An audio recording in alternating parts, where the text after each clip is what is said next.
Welcome to Buses, Benches, and Baseball, presented by DimTroduction. Who? Never heard of him. Who's this guy? It's not real! Now here is your host, Tim Dillard.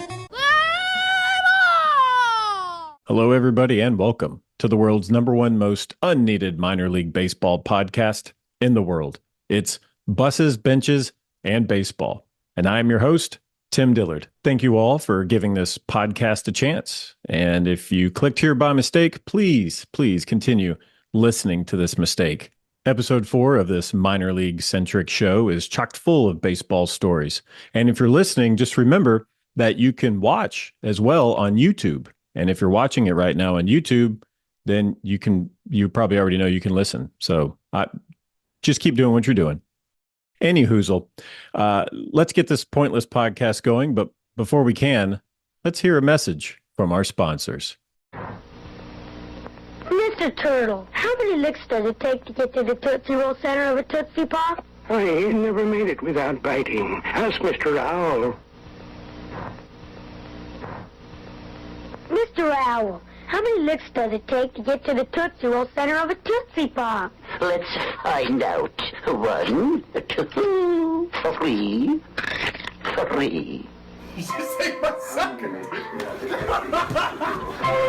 How many licks does it take to get to the Tootsie Roll center of a Tootsie Pop?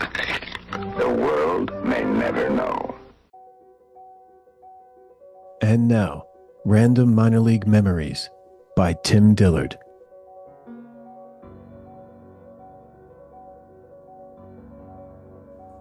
July 10th, 2016. It was a Sunday. It was a Sunday fun day, no run day for relief pitchers. That means we didn't have to do conditioning that day because it was a day game. It was a 1 o'clock first pitch at Security Service Field in beautiful Colorado Springs, Colorado. A Pacific Coast League AAA face-off between the Colorado Springs Sky Sox and the visiting Iowa Cubs. Sky Sox pitching plan that day was mapped out. We had 2 starters that were piggybacking 4 innings each, and also 2 important relievers that had to pitch. So needless to say, coaches had no plans for old bearded sidearmer Tim Dillard to pitch that day, which was probably a good thing since the stadium stood 6,531 feet above sea level, almost as high as my ERA at the time.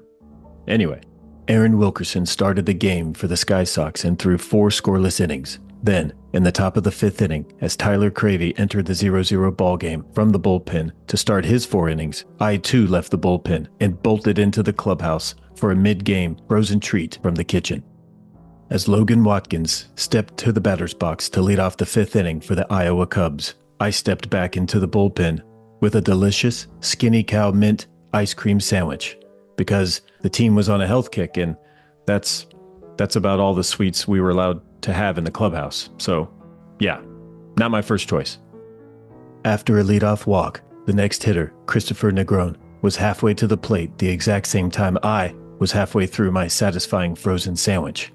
When Negron also walked, we could see Sky Sox coaches and trainers coming out of the dugout with haste. The bullpen fell silent. Cravey, who we later found out had suffered a nasty cut to the index finger of his pitching hand, was leaving the game. The manager looked to the bullpen and gave a sidearm and beard motion with his hands to signify that Dillard was being called upon to immediately enter the tie game with 2 on and nobody out. And for maybe the first time in my career, I was caught off guard. Also had a mouthful of ice cream, but with a quick gulp, I ripped off my jacket, grabbed my glove, and started the jog to the mound. On my approach to the infielders huddled around the pitching rubber, I tried licking the sticky, minty ice cream off of my fingers before the manager handed me the baseball. When he left, I turned around to assess the situation with my teammates. And that's when second baseman Nate Orff said something I will never forget. He said, "Hey Dilly, you have ice cream in your beard, and let's turn 2. After some warm-up pitches, I lied to the umpire and said I was ready. With runners at the corners, my first batter, as luck would have it, was Iowa's starting pitcher batting in the 9-hole, and no doubt he was going to bunt. The game had resumed, and I looked in for the sign, fastball. Breathing heavily in the high elevation, I came set and checked the runners, while also catching a thick whiff of a skinny cow. I delivered the pitch and could see the bunt coming and immediately snapped into action. The runner on third was on his way home. It was a tough play, but was able to snag the ball with just my sticky fingertips and flip it to the catcher for an out at home. After a strikeout and a groundout, we headed into the dugout with the game still tied. I hit a single and scored a run in the bottom of that inning and ended up throwing another scoreless inning to pick up the win. What a game. But it's years later, and questions still remain. Was there some sort of magic in that now possibly discontinued Skinny Cow mint ice cream sandwich? Should the umpires have ejected me from the ball game for having an illegal foreign substance on my hand? The world may never know. This has been a random minor league memory by Tim Dillard. Now it's time for a Mound visit. I am joined on the bump with Mitch Stetter, former teammate and current Kansas City Royals bullpen coach. Mitch, thanks for coming on my show. Yeah, thanks for having me. I'm excited about it. You're actually in the complex right now, right? In Surprise? I am, yeah. Oh. I do. I live 5 minutes from the spring training facility here in Arizona, so I take full advantage of that in the off season and come in and get out of the house a little bit and get some work in here. Is that your locker room or the closet? Because you look like you're you look like you're trapped in there. It is. It's a closet. So Stetter and I got into the Brewers organization both at the same time in 2003. You got drafted in the 16th round, 2003, at Indiana State University. Yeah, what a time. That's crazy when you don't know anything about minor league baseball or how anything works, right? So yeah. I remember listening on a computer and they would read off numbers like 2587. And I knew the number, it had to do with your last name. So the S's, you knew what number that was. And I did a workout with the Brewers a few days before. So when the Brewers picked, I'm like, man, I hope they, pick my number, so that when the number was close, I'm like, okay, I got a chance here. It's in the S's. And it was like Stetter, Mitch from Indiana State University. So then it was like, now what? I know, that's kind of what it is. You're like, yeah, I made it. And then you show up and you're like, what is this? Yeah. I mean, I was like, well, what happens now, right? So then my phone rang and got a call from the scout. And he's like, hey, congratulations. I'm like, oh, thanks. And he's like, I'm going to meet you tomorrow for lunch and we'll talk about your contract. And I'm like, okay.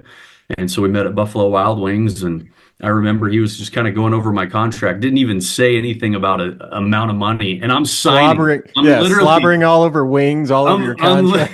And I'm literally signing my name, and I stop and I go, hey, do I get a signing bonus for this or anything? And he goes, oh, yeah, it's right here. You get $1,000, So I was a senior sign, and I figured that's what it was. That's what I had heard. If you get drafted as a senior, you're probably going to get $1,000. Yeah. So signed my contract, and I was like, okay, sweet, I get $1,000. And then I'm like, what's next? What do I do now? And he's like, hey, you're going to be on a plane tomorrow to Helena, Montana. And I'm like, where?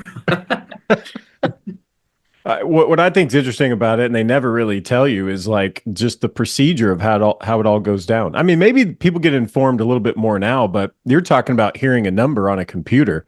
I had to go over to a friend's house when I got drafted in 2001. Just because they had the World Wide Web, if you've heard of that. Yeah. And that's what we had to do to see. And it was loading like so slow. And it wasn't even through like the first round when I got a call. And I was like, oh man, I'm a first rounder, but it was 15th round. Buffering. Not a strong internet connection. Darn it. Cost you a few bucks. Yeah. For a second there though, I was like, oh yeah. So you get whisked away to Helena. That's like you're saying, like you don't know anyone, right? So I'm going to Helena, Montana. You don't know a single person. You don't know a single coach. You don't know a single player, and you're going and you have no idea what's happening. Like you get there and you're like, now what? And then, somebody's picking you up on, in a van, and you're like, where am I? And then you're in Helena, so your cell phone doesn't work. So you're like, okay, well, that's cool. Don't have any service out here. And then you just start meeting people, and introducing yourself, sit there. And I remember having dinner with, there was tables of 4 people could sit at a table, and it's like the people you were sitting with, and like, okay, I guess I'm friends with these guys now. So yeah, it's crazy. Yeah, I still have. They didn't have baseball cards for Helena. They had pictures, and so I actually rummaged through my old stuff the other day. I was going to pull it up. I forgot. It's in the garage again. But they gave us all pictures of each other. So I was kind of going through there just looking because I was trying to jog the memory of some of the stories. I didn't know this, but we all signed the back of them. Like we signed the back of a picture and then gave it to everybody, and whoever the team mom was or whatever put them in like this little flip book. So I'm sure you still have yours somewhere away in a old trunk somewhere. But yeah, it is great. Like, and then going there, and then it's like, where do I live? Where do I stay? Yep. You get a hotel, and then you have a host family, right? You figure out, you got a buddy. Mine was Dan Gribish, and we stayed with a host family. They had a basement, a couple beds, and nowadays, see how far we've come. This is over 20 years ago. But now, being with the Royals, like we have our own facility for our players right across the street from our complex. Yeah. And if you haven't seen it, it's spectacular, man. They got a game room with everything you could imagine in there, any kind of shuffleboard, ping pong, pool, TVs and stuff. They put food in there for the guys, but it's something totally different than what we dealt with 20 years ago in Helena. Yeah, I mean, there sounds like they're really roughing it. Yeah. So, are y'all sharing the complex with the Rangers? So we have at our facility, we share, the fields. They have one side and we're on the other side. Yeah. But as far as the living arrangements, we each have our own facility. So we're separate from them, but they're right next to each other. Yeah. Well, I remember the Rangers built theirs in like 2019. I think it opened, something like that. 2020. I only went in there one time, and I was like, "This is unbelievable." I mean, if I could go back and be young again and get out there, I mean, think about all the trouble you wouldn't get into because it's like you're at a dorm. And a lot of the players, that they're allowed to stay out here in the off season, and they can train out here with our team and stuff, and our guys, our group, and they have the option of staying out here, and they'll close over Thanksgiving break and Christmas break, of course, and kind of shut down the complex for a little bit. But for the most part, if guys want to train out here, you've got a nice place to stay. I mean, it's got a pool. I mean, they got everything over there that you need. And you just walk across the street and you got everything over here. You got your gym, you got mounds, you got everything you need. Good weather, play catch with somebody. That was the hardest thing, like training in the off season. I mean, what'd you do in the off season every year? Because you played 11 seasons? Yeah. And it was I was from Indiana, a small town in southern Indiana, which there's not a lot of stuff there, and it's cold there in the off season. So I would go to an elementary school gym. That you had to get creative on how you can't long toss in the gym because it's a little too short. So, you had to throw balls on a line and try to train there, and then throw bullpens on a wooden mound that, really wasn't ideal. But I tried to, after the first couple years of playing, I realized I'm like, you know what, I'm going to try to get out to Arizona a little bit sooner. And I knew a family that was from my hometown that lived out there that I stayed with as like a host family when I pitched in the fall league. Yeah. And so I would come out, I would ask them if I could come out, 2 or 3 weeks before spring training. And so I could get outside and get acclimated to the weather and to the mounds and everything. So no, yeah. To get ready for spring training. I called the Brewers every time I was going to spring training. I was like, please let me go out early. Just because you want to feel like you have your feet underneath you, you're prepared and ready. But now that they have opportunity for guys to be, there year round, that's pretty incredible. One off season after Nashville, Aaron and I decided to stay in Nashville and just this be our home. And we still live here now. But we were out in, I don't know where we were, somewhere off of downtown, like Antioch area, and there was nobody to play catch with. I had nowhere to go. There was an abandoned tennis court at the apartment complex we stayed at. And I had one baseball because I didn't steal any baseballs back then. So I didn't have any. And I'd go out there every day of the off season and I would just throw one ball that I had at one spot on the chain link fence to try to like, get some aim. And anyway, that's what I did the entire off season. It was horrible. Anyway, I actually had a good year that next year. Well, that's good. I remember a guy, same story, and he was in New Jersey and he didn't have a place to throw, and he came in and he didn't look right. The ball wasn't coming out. His velocity was way down. You're like, hey man, what'd you do in the off season? He's like, I couldn't find a gym and there was snow on the ground and I played catch. I just threw a ball against a wooden fence in my backyard, and it was like, that's all you did? He's like, yeah. So. Probably not the best idea to do that in the snow, but as you have to make out with what you have, right? You gotta figure out a way, and sometimes it's a net, and you try to long toss, you try to like get a little loft on the ball and simulate throwing 200 feet, but nowadays I think they make it, with all the facilities out there too, and guys getting their individual programs, going to different places, and I don't think there's that many problems anymore. Well, I mean, guys, in the minor leagues, you're not making a lot of money. So it's not like you can go, hey, I'm going to go to this fancy place and train. Like, you can't do that. And most guys had to get a job. I had a job every off season for most of my career. So I'm like, then you try to squeeze in time to work out and play catch and stuff. Then you got to find somebody and just hope that there's somebody around. That was a big thing, obviously not getting paid a lot of money. And you hope that your family would help you out. And I lived in my parents' basement, for a few years, and they were giving me food and stuff like that. But had they not, and I was living on my own by myself, I don't even know how you would do it. So it's obviously, it was great to have a good support system. Yeah, I mean, you talk to anybody that makes it to the big leagues, which you did, had parts of 5 seasons, I think. If you talk to any of those guys, and this, there's people that helped you at certain times. And you've already mentioned the word basement several times. That sums up the minor leagues, right? Host families, you got to rely on your family support system. Think about all the coaches you've had that come along. What's a coach that kind of stands out in your mind that maybe you learned in the minor leagues of like, okay, maybe I know what I'm doing when I'm stepping on the mound? There was a few coaches that, had an impact on me. When we got to Helena, you remember Mark Littell, like, what a guy he was. But,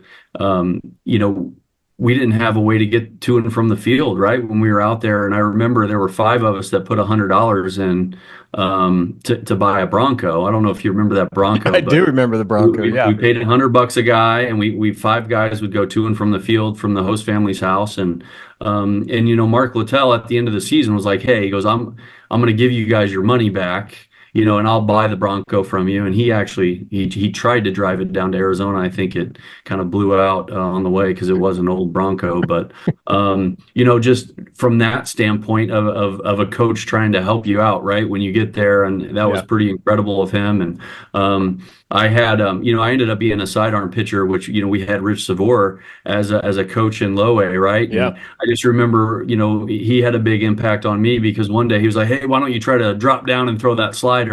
And I was like, drop down? Like, what do you mean? And he used to do that. So like, he showed me how to do it. And that was obviously a huge impact on my career. And then Stan Kiles, as you know, he was one of my favorites, and he was our AAA coach. And I just remember, an instance with him when I thought I was pitching well, but he thought there was more in there, and he kind of sat me down, and he just basically said, like, you're not doing that well. You can be better than what you are. And it was one of those, like, man, he kind of like pushed me to become better. And, remembering that and having him tell me, like, dude, strike the guy out. Don't get a ground ball. Like, dominate him, And I felt like that conversation right there and him trying to drive me to become better, that was a big key for my success and why I got to pitch in the big leagues for a little bit.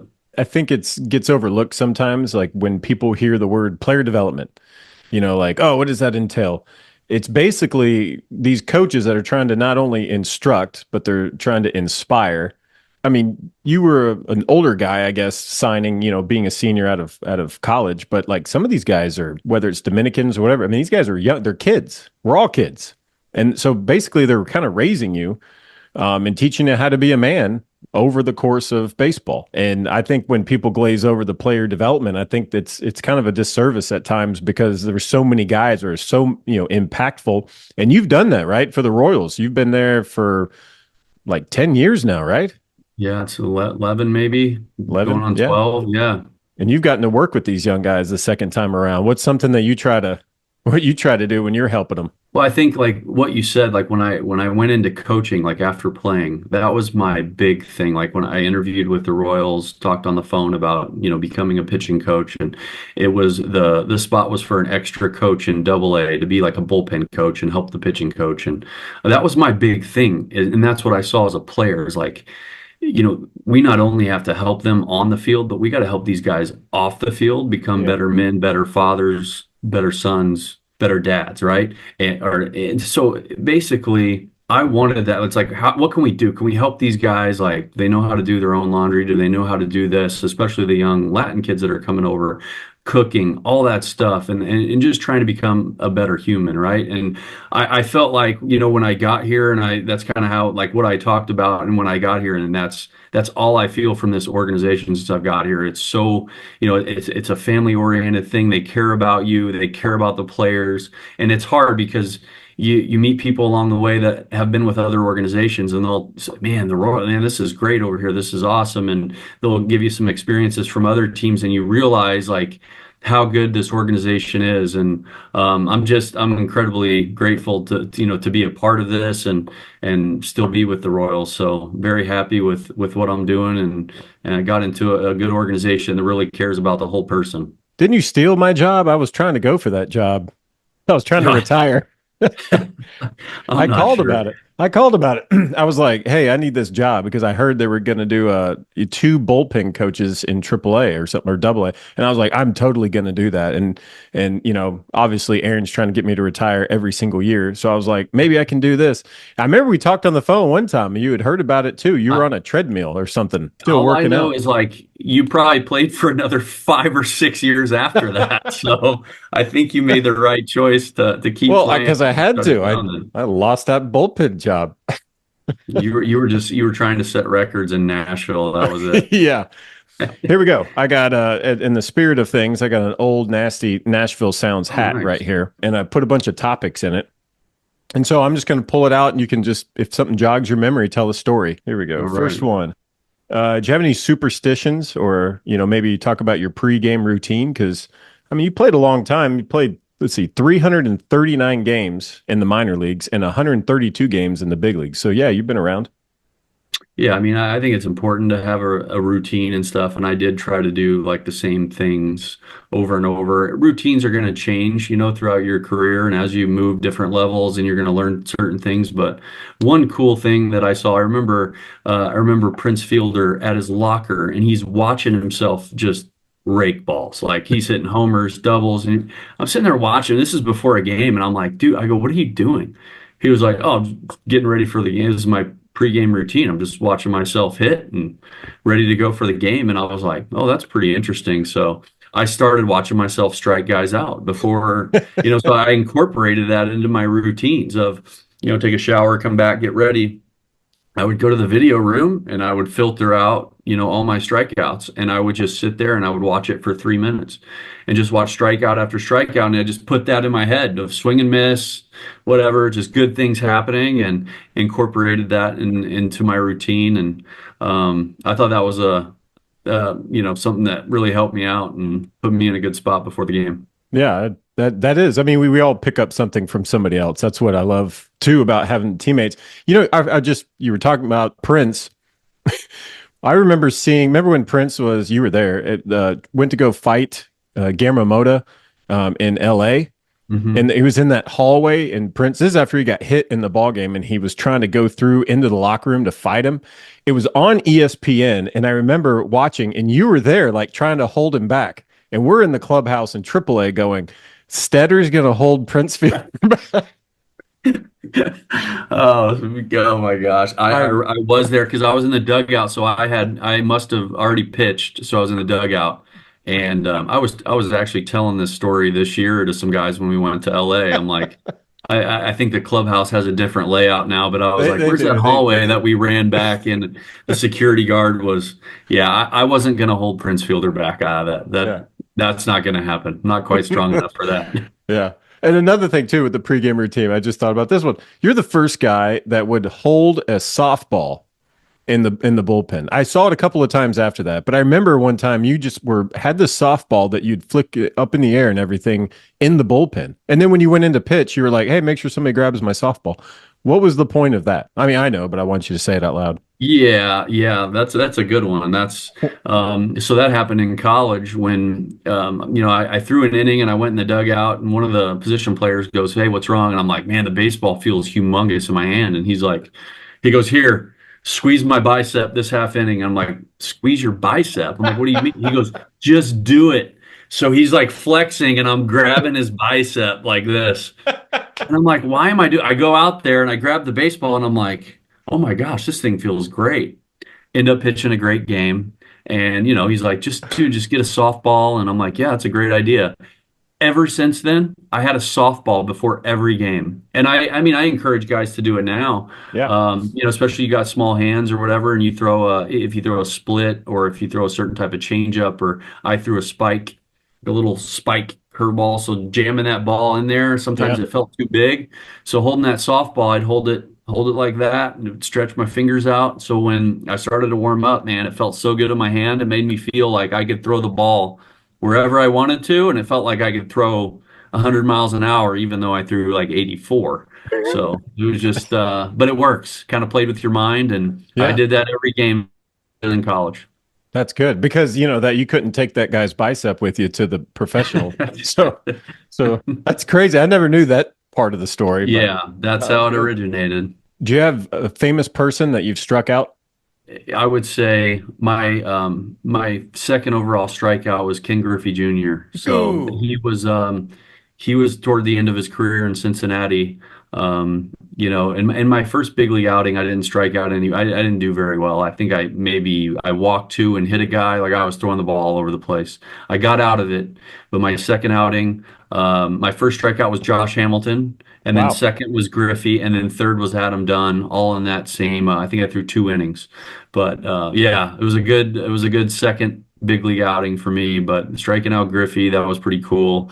I think that's when I finally made my dad proud. He was like actually kind of happy. Usually he was the other way around. "What are you doing out there?" My whole career, but he was pretty pumped about that. That's cool. I love you, Dad. All right, let's go. Another one here out of the hat. What sort of games would you play in the clubhouse? I mean, guys have cards or cribbage. Did you have anything that you did in the clubhouse to kill some time? Gosh, yeah, I think it was mostly the card games when we would do stuff. What were those games called? What were the main card games that we Pluck. played? You Pluck, played yeah. Pluck, Pasoy, euchre, Hearts. Remember hearts, Heart? I remember, spades. and that was Stan. It was funny because like that's when Stan would play with us. We got into Mhm. some Hearts games that were fun. But yeah, I think game wise, it was usually always cards to pass the time. That's pretty standard, easy to carry. All right, to the hat we go. What do you miss most about playing? Oh man, just the competition.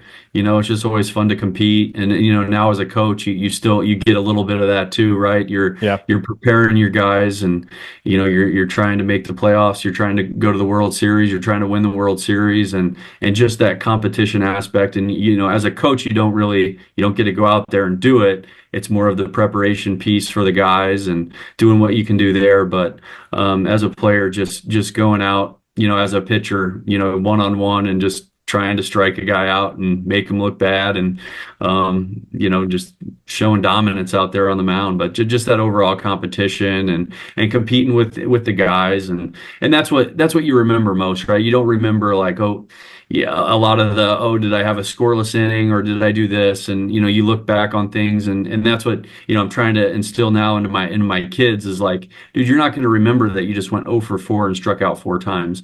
Yeah. You're going to remember playing with your friends and your buddies parties and all those little things that, we did along the way. So just the competition and being with friends and teammates and trying to win a championship.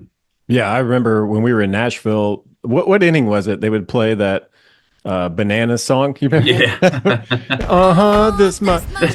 And for whatever reason, I don't know where this started, but all of a sudden, everybody would just like take their chair and throw their chair and start stretching. Where did that come from? That was you. You were the ringleader. No, I don't know. I think that was Andy Pratt and Alex Zumwalt somewhere along the line. But we talk about that a lot. It was funny because the fans that came, the fans that came to every game, I mean, they knew it was all of a sudden, top of 6. And they would like stand up, couldn't wait for it. And we'd throw the chair, they'd be laughing.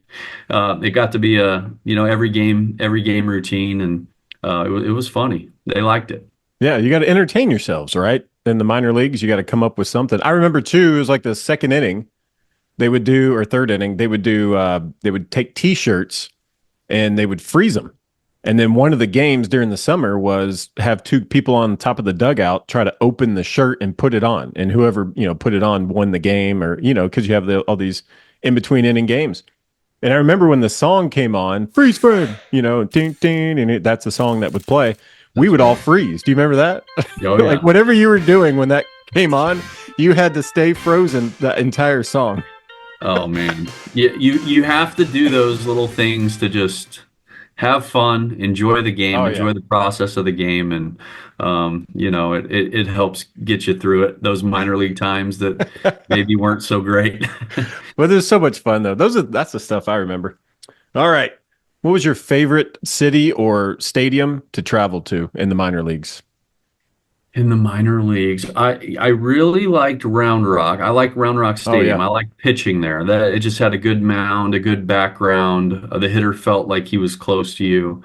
And Round Rock was a nice stadium. I mean, it was really nice. So I like that one a lot. I mean, there was a few. Oklahoma City, that was a nice little spot, little downtown area where we stayed. You could walk and get lunch, and Bricktown. You could, those places that you can go get coffee and walk around in a downtown setting, and then just walk over to the ballpark. But yeah, Oklahoma City, Round Rock, those were a couple of my favorites that stand out. Along those same lines, what about food places? Is there a place that you're like, this is where I'm going when I land? Don't say Taco Bell. You can say Taco Bell. I love Taco Bell.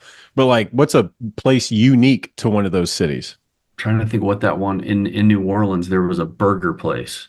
Oh, Port of Call, yeah. At the end of Bourbon Street. Yes, Port of Call. And they had these burgers, and they taste exactly like the grill. But they were thick, juicy, and then they took the cheese and they grated the cheese on top. And for their side, they didn't have French fries. It was baked potatoes. It was cheeseburgers and baked potatoes. So that was their meal, and it was unique because it's like, okay, no fries, but baked potato, okay. And it was really good. Still one of the best burgers that I've ever had. So if I go to New Orleans, Port of Call would be still a top spot for me. You have to walk through Bourbon Street to get there, but that's about it. Yeah, I guess you can go around it. No, I went there a bunch. They had a drink there too. Because it was kind of a long wait if you went late at night after a game. Yes. I can't remember the name of the drink that they would. It was like one of those like tornadoes or monsoons, hurricane or something. Hurricane. It was one of those. It had My favorite food spot was in Des Moines, Iowa. When we'd play the Cubs, it was called Zombie Burger. Did you ever go to Zombie Burger? I did not. No, you never invited me. That's cool. All right. Yeah. No, you were busy in the High Life Lounge, probably. No, go over to the Zombie Burger. It wasn't far off of downtown or whatever. And everything on the menu was themed for like a scary movie or a zombie movie, a zombie flick. And the one that I always got, the burger that I got was it was a very flattened grilled cheese. And then it was burger, and then the bottom of it was a flattened grilled cheese. Amazing. Great. Amazing. Yeah. That sounds, you know what? I'm getting hungry. Stetter, I'm going to let you go, man. Thanks for being on my show. I do want to say this. I always felt like baseball was better. My career was better because you were there, because I got to be around you. I loved every single day coming to the clubhouse, seeing what you were going to do. I thought and still think that you're the funniest teammate I've ever had. And it's weird seeing you in this professional setting now where you can't be as goofy, No, I guess, as you were when you were playing because now you're a coach.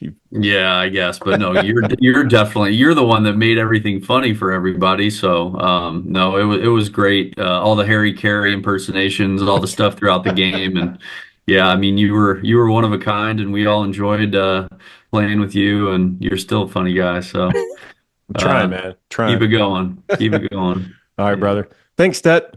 Appreciate it, Yeah, man. no problem. Thanks so much. See you, Dilly. That's all for this week's episode of the world's #1 most unneeded minor league baseball podcast in the world. Buses, benches, and baseball. I'd like to thank 36 of my 37 loyal listeners for tuning in. Appreciate it.